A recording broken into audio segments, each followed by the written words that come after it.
SER Podcast.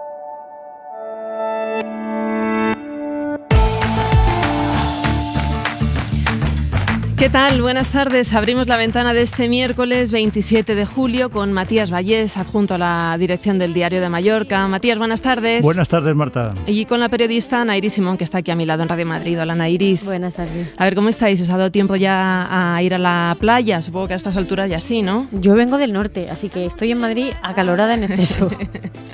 ¿Y tú, Matías, que la tienes en ahí Mallorca, cerquita? Todas las playas están saturadas y como preveo algunos de los temas que podamos quizá tratar hoy, no solo saturadas por los nativos y por los turistas, sino también es un verano de muchísimas pateras. Pues sí.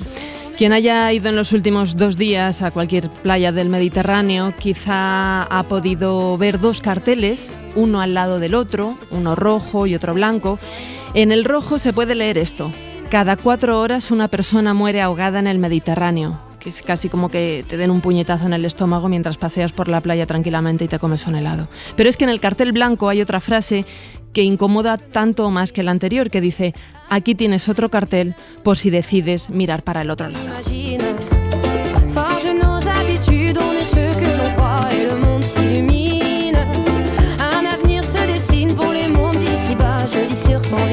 Esta es una campaña de la ONG Open Arms para concienciar contra la pasividad de las instituciones europeas mientras miles de personas siguen muriéndose ahogadas en nuestro mar, que es la frontera más mortífera del mundo. Saludamos a Óscar Camps, que es fundador de Open Arms. Óscar, buenas tardes. ¿Qué tal? Buenas tardes. Nos llegamos a acostumbrar como opinión pública que la gente siga muriendo en nuestras fronteras y a que no pase absolutamente nada. Bueno, yo diría que más que acostumbrar, a veces ni siquiera tenemos la información o no nos llega o no queremos ser conscientes de que ocurre, ¿no? Y ese es el objetivo de esta campaña, ¿no? Intentar concienciar de que algo tan terrible como eso está ocurriendo a diario y que no podemos mirar para otro lado, ¿no? Que va siendo hora que nos impliquemos y dejemos de ser cómplices. La campaña me parece de luego muy acertada para sensibilizar, como llamada de atención, como lo que dices, y sobre todo correcta, porque yo creo que está ocurriendo. Entonces, el problema que yo veo es que realmente estamos en el segundo cartel, ¿no? Aquí tienes otro cartel por si decides mirar para otro lado, pero no sé si es complicidad, como tú dices, o pasividad colectiva, sino un poco la fatiga de la compasión. Es decir, que hay un exceso de causas, hay un exceso de preocupaciones, sin pandemia, Ucrania, y todo eso se amontona y nos insensibiliza. No sé si lo ves así.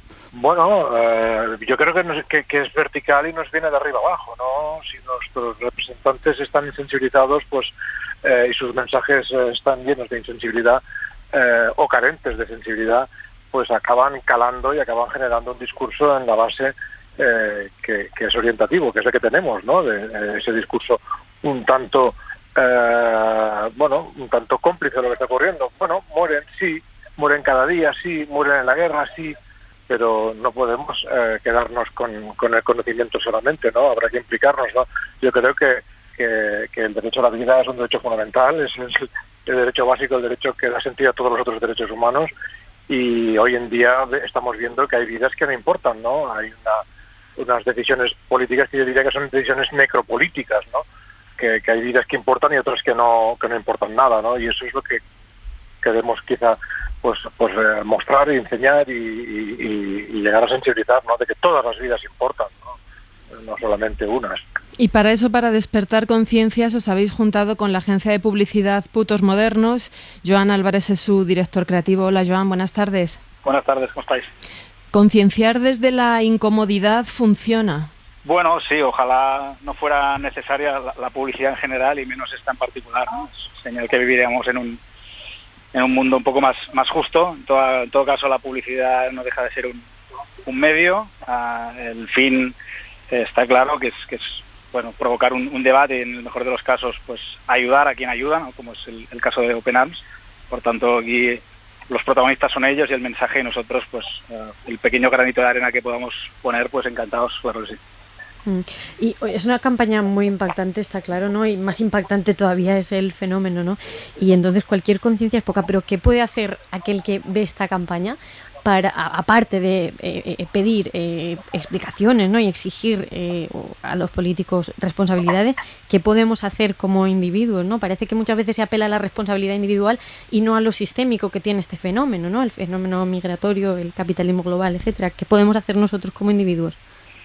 Claro, no sé si soy yo quien tiene que responder esa pregunta, no sé si tengo más autoridad moral que cualquier ciudadano, sí que como ciudadano, más allá de publicista, ¿no? El mensaje, no, como bien decís, no pretende culpabilizar a nadie en particular, sino responsabilizar, ¿no?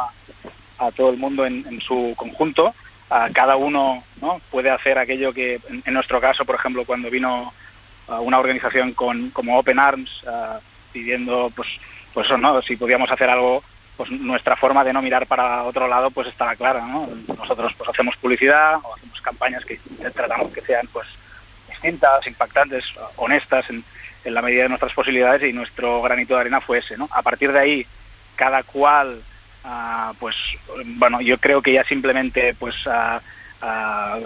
yendo a la web, viendo su trabajo y pudiendo donar para el trabajo que hacen, cada uno a la medida de sus posibilidades, como decía, ¿no? Si no puedes ayudar directamente, sí que puedes ayudar a quien ayuda, para el trabajo incesante y también muy muy costoso, en tiempo y recursos y dinero que hace Open Arms, pues cualquier ayuda me imagino que es necesaria y bienvenida.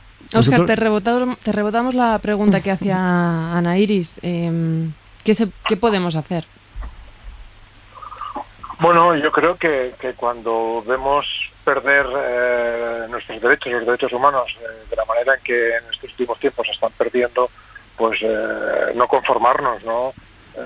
Yo creo que bueno, que no solamente hay que conocer los derechos humanos, sino además hay que defenderlos y habría que incluso universalizarlos, ¿no? Porque realmente hace más de 70 años que se firmaron, ¿no? Y que estaban de acuerdo más de 150 países, que se tradujeron a más de 500 idiomas, y que parece que son la base de otros convenios, otros acuerdos internacionales muy importantes, pero que vemos que a la práctica pues no se respetan, ¿no?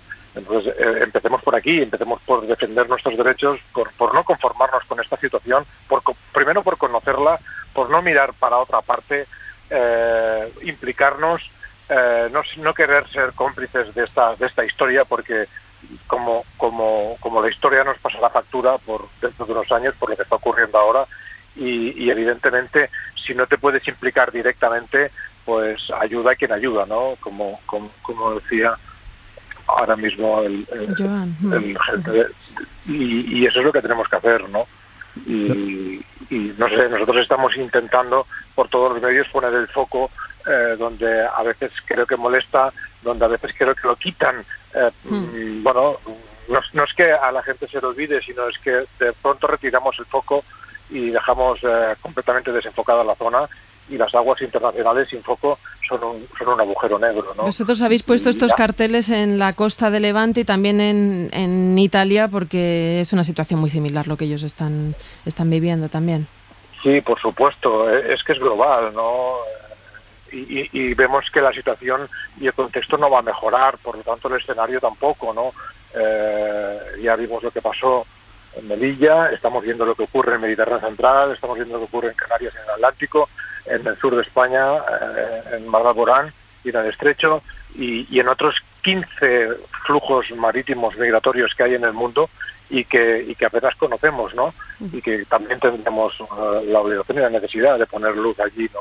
Pues la campaña mide muy bien lo que es el estado de ánimo de la opinión pública, pero hemos de suponer que los gobiernos también lo hacen. Vosotros, Óscar, nacéis en 2015 y entonces vemos la evolución. Por ejemplo, Pedro Sánchez, has hablado de Melilla, pero es el primero que saltó de acoger el Aquarius a hablar en cada ocasión de las mafias, y la derecha todavía le acusa de tibieza.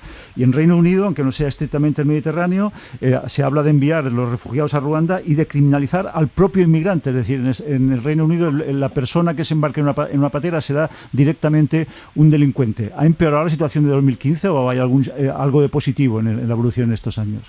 Bueno, no sé. A veces nos dejamos llevar por las opiniones de nuestros políticos cuando deberíamos exigir a nuestros políticos que opinaran como nosotros queremos que lo hagan, ¿no? o que nos representasen de una forma mucho más directa, ¿no? Yo en el 2015 recuerdo que estaba rescatando a afganos y sirios en el mar Egeo, que se ahogaban, abandonados a la deriva, y ahora mismo acabamos de aterrizar en Roma. Venimos de Islamabad, de Pakistán, llevando a más de 227 mujeres y niñas afganas, sacadas de Afganistán y llevadas a Pakistán, y de aquí las hemos traído en un corredor humanitario aéreo con otras organizaciones. Fíjate lo orgulloso que me siento de que estas personas las hemos rescatado en tierra, ¿no?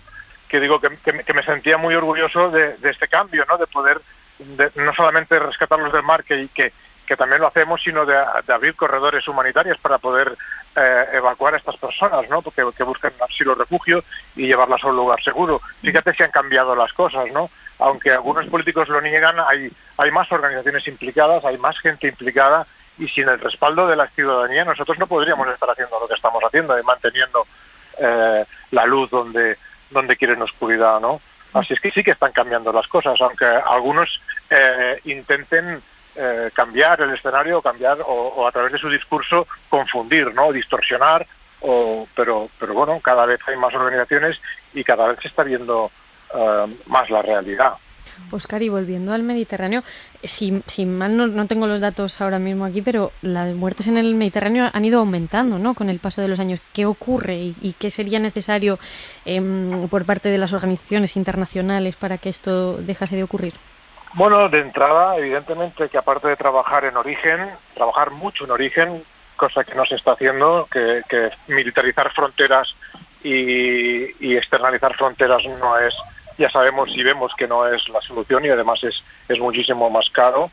Evidentemente que hay que empezar por cumplir con los convenios internacionales, con los acuerdos internacionales, con la Carta de Derechos Humanos y con el derecho marítimo internacional, entre otras cosas, ¿no? Y independientemente de cuál sea el motivo por el cual las personas huyen, independientemente de dónde salgan o de dónde vengan, a dónde vayan, yo creo que nadie debería morir abandonado en el mar, ¿no?, bajo ningún concepto, y eso es lo que nosotros es nuestra apología, ¿no? Proteger la vida de las personas abandonadas en aguas internacionales, en el mar, donde no va nadie a buscarlas. Y evidentemente, bueno, en aguas internacionales no hay migrantes, ¿no? Son aguas internacionales, ¿no?, por derecho, así es que en todo caso serán náufragos, ¿no?, o personas a la deriva que habrá que rescatar y ponerlas en un lugar seguro, y luego ya veremos en qué situación administrativa se encuentran y qué es lo que hay que hacer con ellos, ¿no? Pero no es necesario que mueran de esta forma, ¿no?, abandonados en el mar, porque hay una inacción deliberada por parte de la propia Unión Europea, ¿no?, y de algunos países que la conforman. Pues Óscar Camps, fundador de la organización Open Arms, y Joan Álvarez, director creativo de la agencia de publicidad Putos Amos, gracias por vuestro trabajo sobre todo y por sacudirnos la conciencia y hablar este ratito sobre este tema en La Ventana. Un abrazo. Gracias, Joan, gracias. Y gracias, La Ventana. Un beso. Gracias. Muchas gracias. Take me where I am supposed to be, to comprehend the things that I can't see, 'cause I need to move, I need to wake up, I need to change, I need to shake up, I need to speak out, something's got to break up, I've been asleep and I need to wake up now. Pues desde la incomodidad miramos al mar en estos primeros minutos de Ventana para ser conscientes de lo que está pasando. Por un lado, la muerte cada 4 horas de una persona ahogada intentando llegar a las costas europeas. Y por otro, estamos ante la mayor anomalía térmica de la historia. El Mediterráneo está alcanzando temperaturas de 30 grados propias del Mar Caribe. Estamos entre 4 y 5 grados por encima de la media de lo que hasta ahora se consideraba lo normal. El Centro de Estudios Ambientales del Mediterráneo, el CEAM, está investigando qué implicaciones tiene el calentamiento global también en el mar. Francisco Pastor es uno de sus investigadores. Francisco, buenas tardes. Hola, buenas tardes, Marta. Comentábamos, el Mediterráneo se empieza a parecer cada vez más al Caribe en cuanto a sus temperaturas. ¿Cuál es esta diferencia con la temperatura normal que debería tener en esta época del año? A ver si estamos teniendo unas temperaturas muy altas, pero de ahí a decir que nos parezcamos al Caribe, pues es una exageración. Por suerte aún queda una cierta distancia. Pero sí es cierto que ahora, desde el mes de junio y todo julio, estamos teniendo temperaturas que sí se pueden registrar tranquilamente en el Caribe. Estamos teniendo lo que se llama una ola de calor marina entre 4, 5, incluso puntos del Mediterráneo occidental con 6 grados por encima de lo normal. Es algo extraordinario.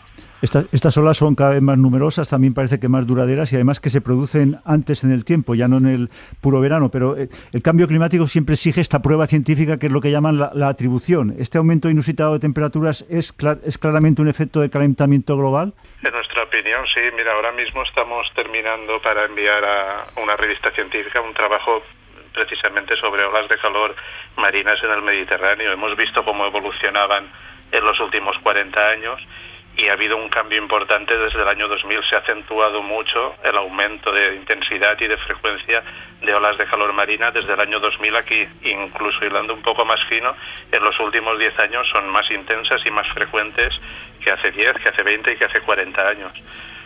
Solo se puede atribuir al cambio climático, aunque nosotros no hemos hecho estudio de atribución, pero vamos, es la hipótesis más probable.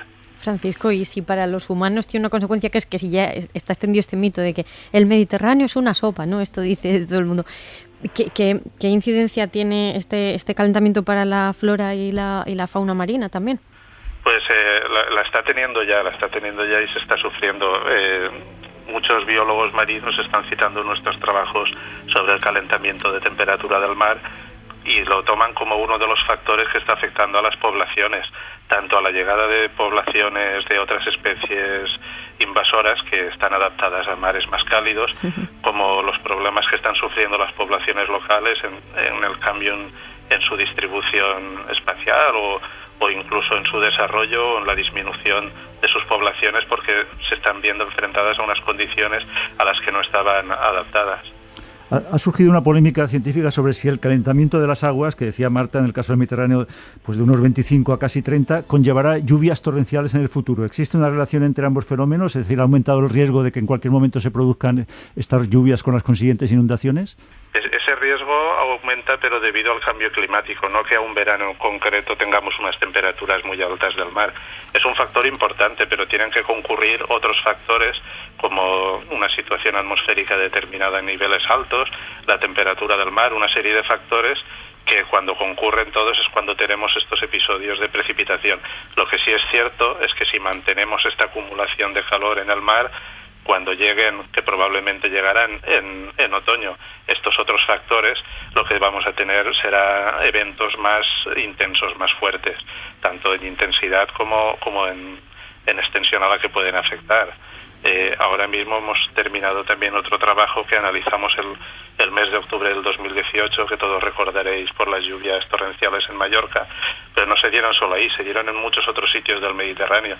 Entre los muchos factores que se combinaron, uno de ellos era una temperatura del mar muy alta. No es una relación directa, mar caliente da lluvias muy fuertes, pero sí es uno de los factores que tienen importancia. Francisco, estamos hablando del Mediterráneo porque es donde más llama la atención el aumento de la temperatura en el agua, pero en el resto de mares que nos rodean también está pasando lo mismo, no sé, en la zona norte de España, las Canarias. Sí, este es un fenómeno global, esto está afectando a todos los océanos y a todos los mares del mundo.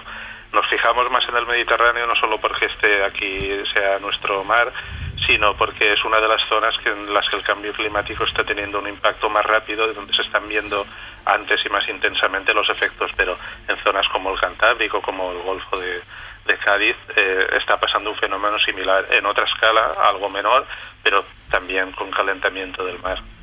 ¿Y desde hace cuánto se observa esto? Porque este año sí que estamos viendo una ola de calor muy prolongada en el tiempo, ¿no? Y que parece que no se lleva sobre todo en la meseta, pero imagino que este fenómeno lo vendréis estudiando ya a lo largo de los años.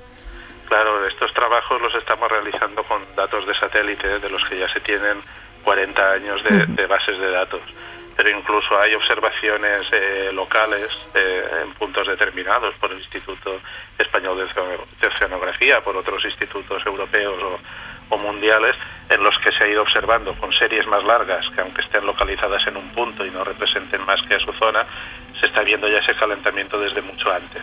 Este efecto de moderador del mar se basa en la propiedad elemental de que cuesta más enfriar y calentar el agua que la tierra. Los mares absorben un porcentaje muy alto del calor que producen los humanos. Entonces, en este efecto del mar sobre la tierra, se está agotando su capacidad de termostato, es decir, tenemos un agravante para el calentamiento global porque los mares no van a poder moderar, atemperar literalmente las temperaturas. Mira, ahora eso mismo lo estamos experimentando aquí en la costa mediterránea con esta ola de calor. Las brisas mediterráneas y de otros mares, pero hablemos de la nuestra, suavizan las temperaturas. Suavizan las temperaturas porque mueven aire, en principio más fresco y húmedo, de mar a tierra, y por la noche hay un ciclo de retorno. ¿Qué pasa? Esto funciona debido al contraste de temperatura entre el mar y la tierra. Al aumentar tanto la temperatura del mar, ese contraste es menor, las brisas se desarrollan menos y ese efecto de suavización se desaparece. Por eso estamos teniendo también en parte estas noches tan cálidas, porque estamos perdiendo el efecto refrigerador de la brisa. Francisco, ¿y hay alguna posibilidad de, si realmente se logra frenar el cambio climático, que podamos revertir el calentamiento en los mares, o es demasiado tarde? Bueno, en mi opinión es demasiado tarde, porque todo esto tiene, tanto el mar como la atmósfera, tiene una inercia, como está acumulando mucha energía, y esto no se revierte de un día para otro. Si mañana decidiéramos cambiar el modo de vida occidental y cambiar el sistema económico, el sistema energético, necesitaríamos un tiempo, supongo que bastante largo, para intentar volver a condiciones parecidas. Revertir completamente va a ser muy difícil, muy costoso y a muy largo plazo. Lo que sí debemos hacer es adaptarnos. Hay que intentar que esto no vaya a más de lo que ya tenemos y adaptarnos a las consecuencias que ya estamos sufriendo y a otras que vamos a sufrir en el futuro. ¿Y se puede revertir artificialmente, digamos? O sea, naturalmente, este cambio no es natural, ¿no?, sino que es artificial, generado a partir de la mano del hombre. ¿Se puede revertir también de algún modo artificial? Pues mira, no te lo sé decir porque lo veo algo impensable. Nos podemos echar cubitos y cubitos que no... Pero vamos, esto me supera, yo solo soy científico, no sé de todo. Entonces, no veo manera de que artificialmente podamos detener la inercia climática que llevamos. Estas temperaturas que se están midiendo me parece que son en superficie. ¿Qué pasa con el fondo del mar?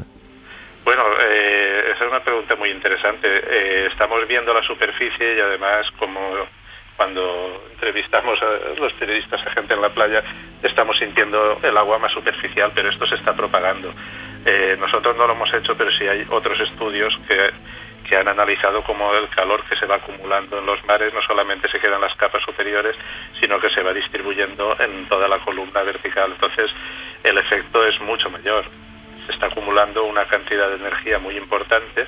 Pues como tú antes mencionabas, el mar tiene unas capacidades, unas propiedades de almacenamiento de energía de diferente ritmo de calentamiento que la atmósfera, que eso es muy lento y muy gradual, pero se está extendiendo el efecto. No es solamente la capa superficial que podamos tocar, se está realmente calentando toda la masa de agua. Francisco Pastor, meteorólogo, investigador del Centro de Estudios Ambientales del Mediterráneo. Muchísimas gracias por hablar este ratito en La Ventana. Muchas gracias a vosotros. Buenas tardes.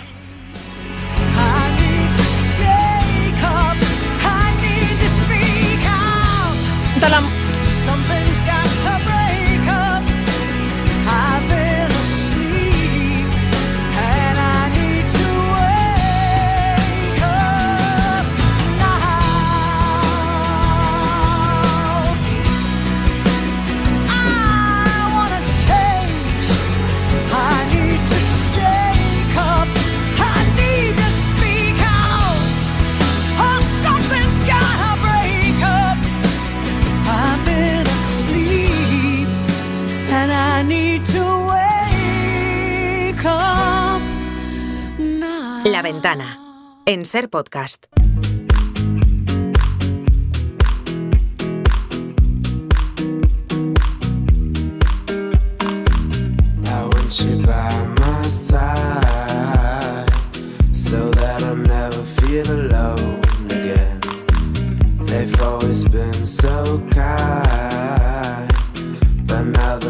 put you away from me.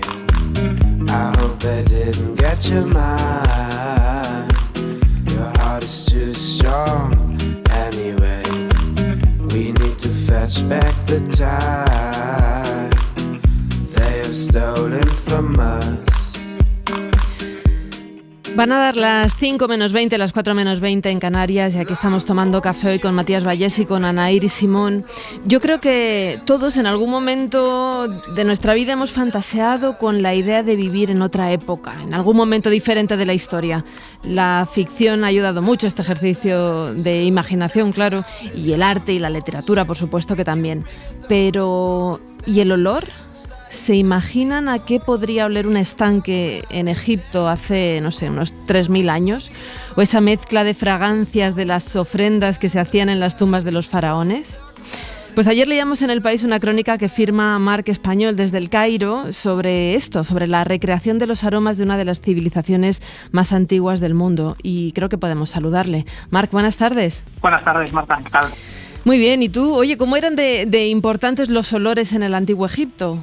Pues mira, la verdad es que ahora llevo algunos meses que he estado trabajando un poco en temas vinculados a esto de la arqueología del olfato y de la importancia que tenían los olores en el antiguo Egipto, y la gente que lo ha estudiado dicen que jugaban un papel muy importante, y que incluso Egipto había llegado a desarrollar una industria alrededor de los aromas y sobre todo de perfumes y de fragancias que era reconocida en todo el mundo. Has hablado con la egiptóloga Dora Goldsmith, que yo desconocía que existe una arqueología del olfato, y ella se ha dedicado a recrear eso, fragancias, productos de higiene, desodorantes, máscaras faciales del antiguo Egipto. Exacto. Ella, Dora Goldsmith, lleva alrededor de una década trabajando con textos que se han podido conservar de la época del antiguo Egipto en busca de estas referencias a olores, y en los últimos 4 o 5 años es cuando ha empezado también a intentar recrear algunos de los productos de los cuales también se han podido conservar recetas, como por ejemplo esto que comentabas ahora de perfumes, productos de higiene y demás. Mi verano en el programa está justificado por haber aprendido que existe la arqueología del olfato. Me doy por satisfecho. Pero hay una cosa que quería preguntarte, Marc. Veo que no eran tanto lo que entendemos hoy como perfumes destilados con mucho alcohol, sino más bien ungüentos o cremas, diríamos, en lenguaje contemporáneo. Pero una pregunta muy elemental. ¿Olían bien en el sentido de serían aceptados hoy como perfumes al ser traspuestos de aquella época a la actualidad? Claro. Por lo que respecta a los perfumes en concreto, porque yo esta una de las preguntas que le hice a Goldsmith, porque me interesaba el hecho de decir, bueno, hasta qué punto estos productos tendrían un lugar en el mercado hoy en día. Ella, evidentemente, en el caso de los perfumes me dijo que depende mucho, que hay algunos casos que a ella le parecen unos olores increíbles. Por ejemplo, se refería al kifi, que es uno de los perfumes más conocidos del antiguo Egipto y que a ella personalmente le gusta mucho. Hay otros que evidentemente no tanto, pero sí que en lo que respecta al desodorante y a la máscara facial, sí que me decían que funcionan muy bien, y que en su caso, por ejemplo, a la máscara facial ella la utiliza porque le va muy bien. Oye, ¿y se sabe ya a qué se referían cuando hablaban de aroma divino en el antiguo Egipto? Bueno, claro, este es uno de los objetivos que intenta solucionar ella un poco estas referencias que hacían o a los olores divinos o a oler bien en la vida en el más allá. Con estos perfumes, ella en su caso ha podido recrear 4 perfumes divinos, y por lo tanto se ha podido acercar un poco a lo que los antiguos egipcios entendían cuando hacían estas referencias. Oye, Marc, ¿y al hacer tu reportaje pudiste oler alguno de estos productos o probar alguna de estas máscaras? Yo, por desgracia, no, porque Goldsmith vive en Berlín y por lo tanto no he tenido el honor de poder hacerlo, pero sí que sé que ella en Berlín sí que ha hecho algunos talleres y creo que ahora igual empieza incluso a comercializar algunos de estos productos, y sí que la verdad me ha generado mucha curiosidad el hecho de poder experimentarlo yo también.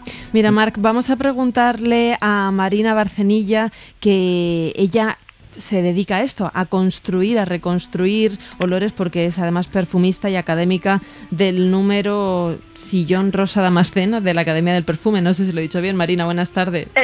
Hola, buenas tardes, Marta. Es así, ¿no? ¿Lo he dicho bien? Sí, soy académica del número y tengo el Sillón Rosa Damascena, es un sillón simbólico. Oye, tú has estudiado los olores también del antiguo Egipto. ¿Cómo se puede hacer esto? ¿Cómo se puede recrear, por ejemplo, un paisaje de olores, si es que se puede?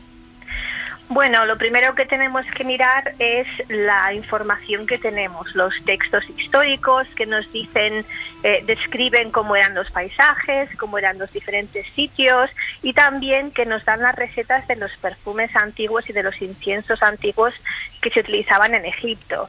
Y luego de ahí tenemos que pasar a decidir si las plantas, los ingredientes del perfume, las resinas, si existen hoy en día o si no. Porque hay ciertos ingredientes que ni siquiera sabemos lo que son, no hemos podido identificarlos. Entonces, cuando se trata de cosas que no conocemos, tenemos que utilizar nuestra imaginación y nuestra creatividad para entender un poco cuál sería el olor de estos materiales y reconstruirlo con lo que tenemos. Pero la mayoría de los ingredientes que se nombran en estas recetas sí que los conocemos y podemos utilizarlos hoy en día. En esta transposición aventurada de épocas que hacen los historiadores, Marina, yo leí, por ejemplo, se descubre el Chanel número 5 de Cleopatra, que utilizaba Cleopatra.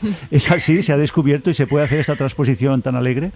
Bueno, lo primero es que lo del Chanel número 5 es una especie de metáfora que se utilizó pues para dar a entender que este era un perfume muy famoso y muy importante.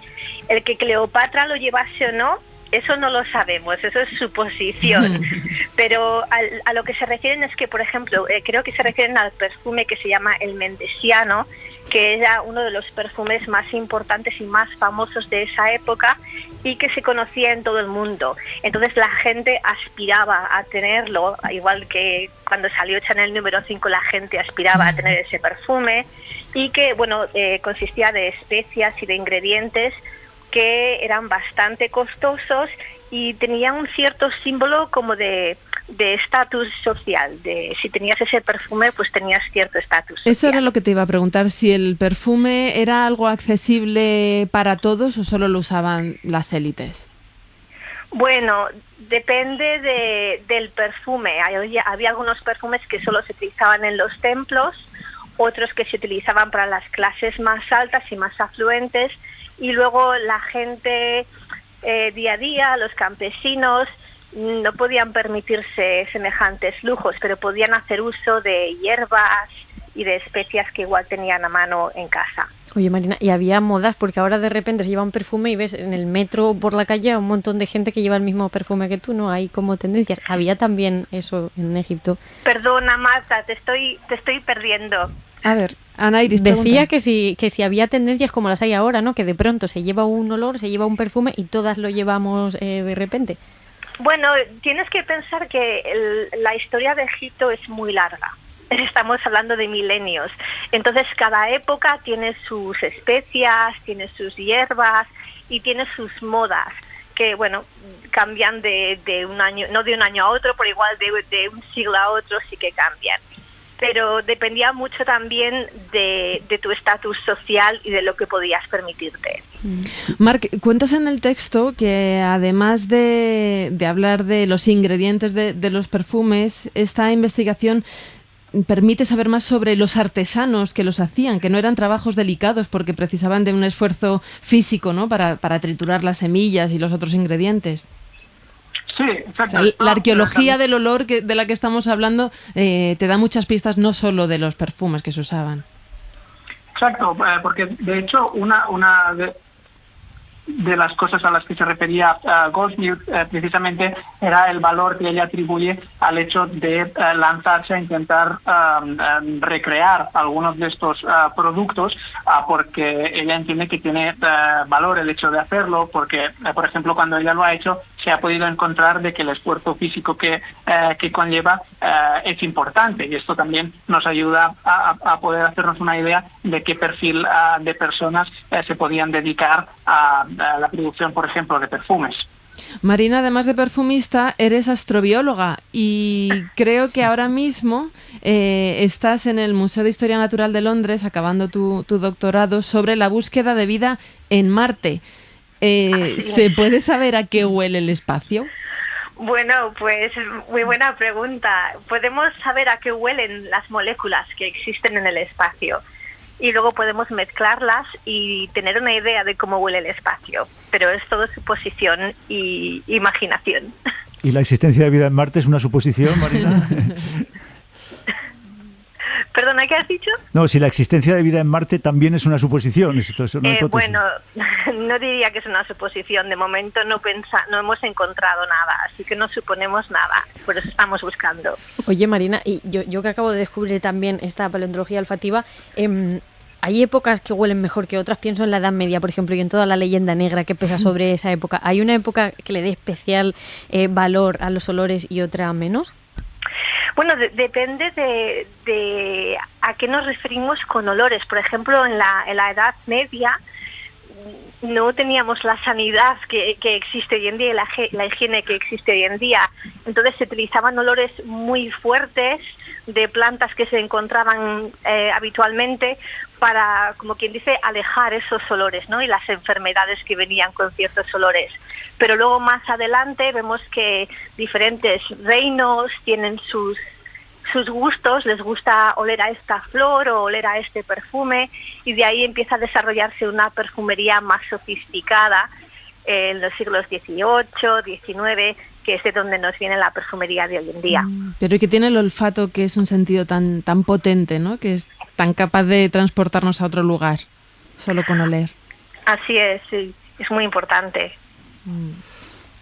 Pues María Barcenilla, perfumista y académica y astrobióloga, y Marc Español, periodista colaborador de El País en El Cairo. Muchísimas gracias por este ratito en La Ventana. Gracias a vosotros. I sang a song that I had sang just for a few. She saw my silver spurs and said, let's pass some time. And I will give to you summer wine.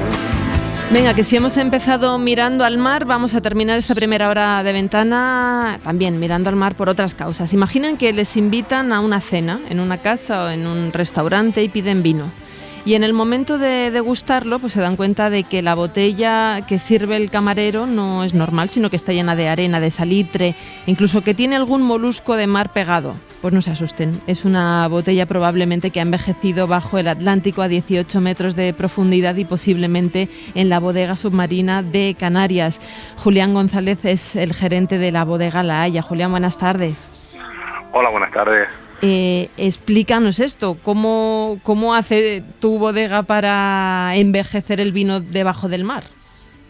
Bueno, pues esto es un proyecto que ha hecho Roberto, un amigo de aquí de la isla, de la zona sur de la isla, y que ha gestionado, él es buzo profesional y había tramitado durante este periodo de tiempo que se había quedado en paro ante Costas y ante los distintos ministerios, la posibilidad de crear una bodega submarina, y así fue. Tardó 3 años en este proyecto hasta que comenzó esta aventura.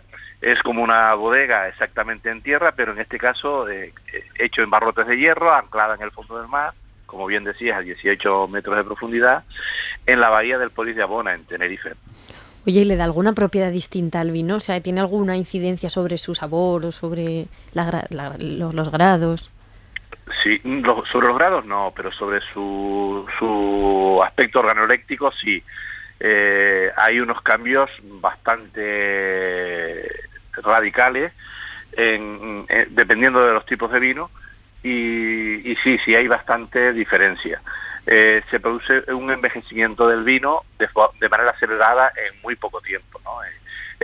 Para conseguir un envejecimiento de un vino que puede tardar 4 o 5 años, aquí lo puedes, en unos meses puede producirse ese aceleramiento de envejecimiento.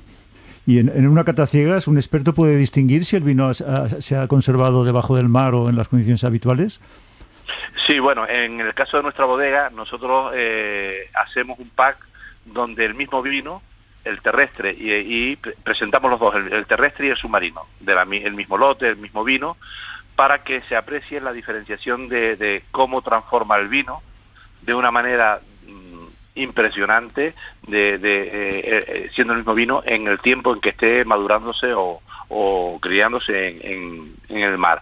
Lo va a notar perfectamente. Nosotros hemos tenido recientemente, precisamente, una cata de un Master of Wine de Holanda, Van Kasteren, donde él también conocía algo del mundo de los vinos submarinos, pero no había tenido la ocasión de probarlos de esta manera, tal y como les comento, donde estaba probando el mismo vino, el de tierra y de mar, el mismo lote, misma añada, y donde observaba unas diferencias, se quedó muy impresionado y de hecho ha hecho algún artículo ya a nivel de su zona explicando nuestros vinos, sí. Julián, estábamos hablando hace unos minutos del calentamiento del mar. Yo no sé si esto, al tener su bodega a 18 metros de profundidad, les afecta de alguna manera o si no lo han notado.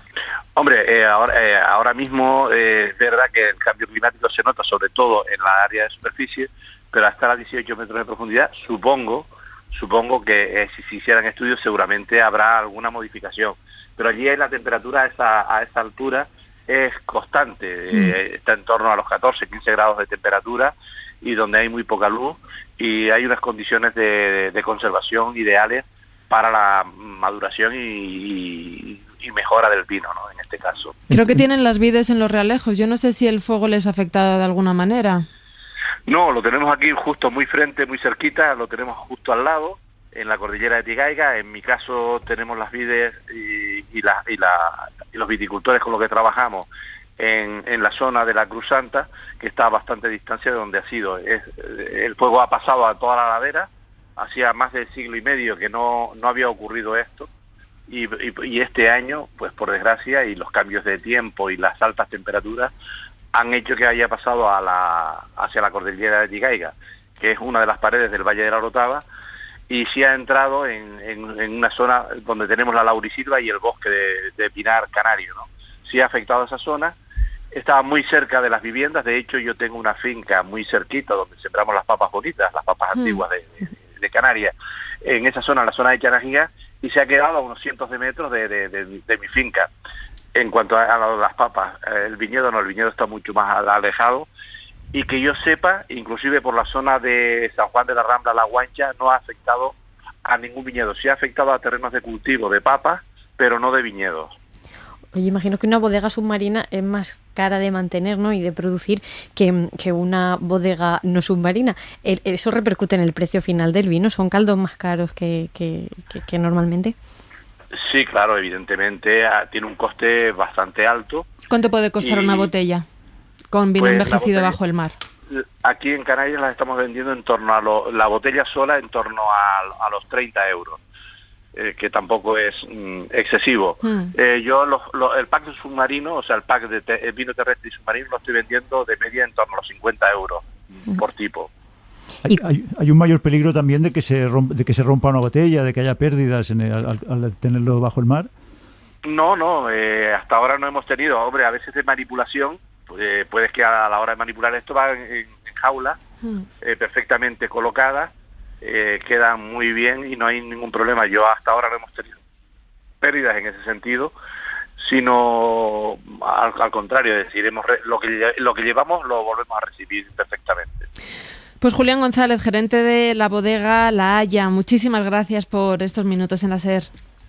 Pues gracias a ustedes por hacerse eco y están invitados el día que quieran, si vienen por aquí, por la isla. Mire que le tomamos la palabra, ¿eh? Que sí, claro, para eso estamos, ¿no? O también si lo quisieran degustar, pues también se puede pedir por ahí, por Madrid, y en Barcelona, en algunos centros, y degustarlo. Muchas gracias, Julián. Un abrazo.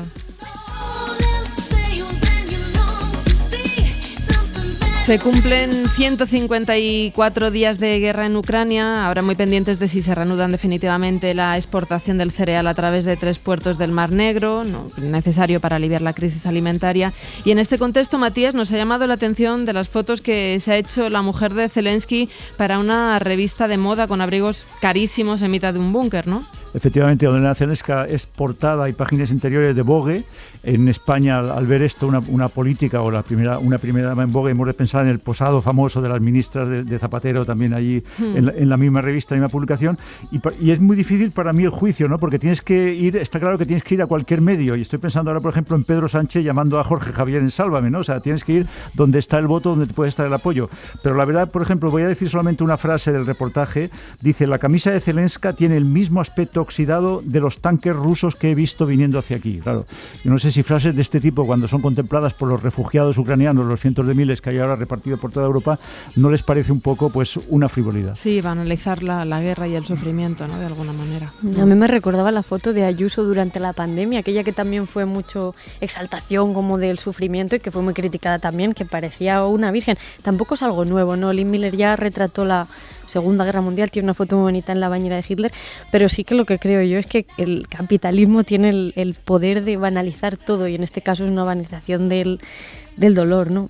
Sí, porque hace al mismo tiempo publicidad, por ejemplo, de diseñadores ucranianos, toda la ropa que empleas de sus compatriotas, pero claro, luego vas también al final y te encuentras con aquellos célebres apartados de maquillaje, peluquería, asistente, estilismo, ¿no? Que son, pues eso, típicos. La fotógrafa Annie Leibovitz, entre otros. Exacto, una fotógrafa que, por cierto, ya se llevó Susan Sontag a Sarajevo en los tiempos de aquellas guerras balcánicas, ¿no?